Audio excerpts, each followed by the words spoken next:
Bahraini activist Abdul Hadi Al-Khawaja has now been on hunger strike for over 2 months in protest of the life sentence he received for his role in the anti-government unrest that began last year. And with Bahrain turning down a request to transfer Al-Khawaja, who also holds Danish citizenship, to Denmark, there's growing concern over his health, which appears to be deteriorating. His daughter Zainab was briefly arrested on 2 occasions last week as she tried to visit him. She eventually managed to speak to him on the telephone and has posted a message on Twitter claiming her father is now having difficulty breathing, and he says he's being mistreated by security guards and staff at the military hospital where he's receiving care. Shia opposition activists continue to stage protests against the ruling Sunni royal family and are also rallying to the cause of Abdul Hadi Al-Khawaja.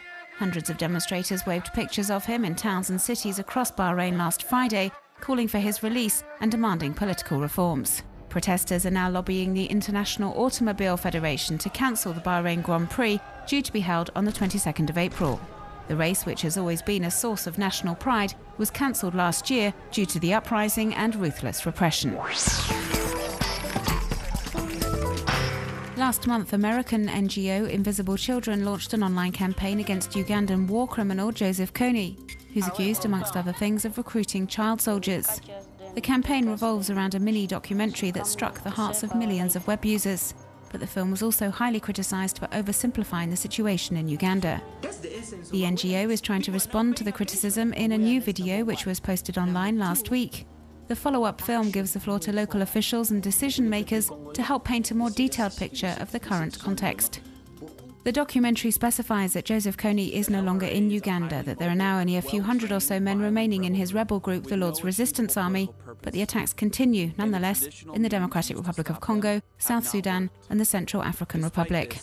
The video also highlights what the viral campaign has already achieved, starting with a resolution by the African Union to deploy 5,000 soldiers to track down Joseph Kony. The sequel doesn't appear to be enjoying the same level of success as the first film, which was viewed tens of millions of times on the web in just a few days. But Invisible Children is planning a day of action on the 20th of April to give the campaign a boost. The NGO is hoping to bring the virtual campaigning into the real world and is asking people to put up Kony 2012 posters around their neighbourhoods. Violent clashes erupted on Wednesday between Chinese riot police and the thousands of protesters gathered in Wansheng, a district of the city of Chongqing in central western China. The demonstrations had begun the previous day, shortly after the announcement Bo Xilai had been suspended from Chinese Communist Party leadership. But it would seem the recent protests have nothing to do with the fall of the city's former strongman, who's involved in a political scandal currently engulfing China. Residents are apparently protesting the merger of Wansheng with a neighbouring district. They feel this administrative decision has affected local economy and has led to a reduction in social and welfare benefits. All search terms associated with these riots were soon blocked on social networks, but photos reportedly taken by eyewitnesses have found their way online. Images which illustrate the scale of the mobilisation and also the level of violence involved in clashes with security forces, which it would appear had been deployed en masse to restore order to Wansheng. And the local authorities are trying to allay people's concerns. The Chongqing government has responded to demands made by residents of Wansheng by announcing a series of measures via its website, whilst at the same time warning them against fresh protests.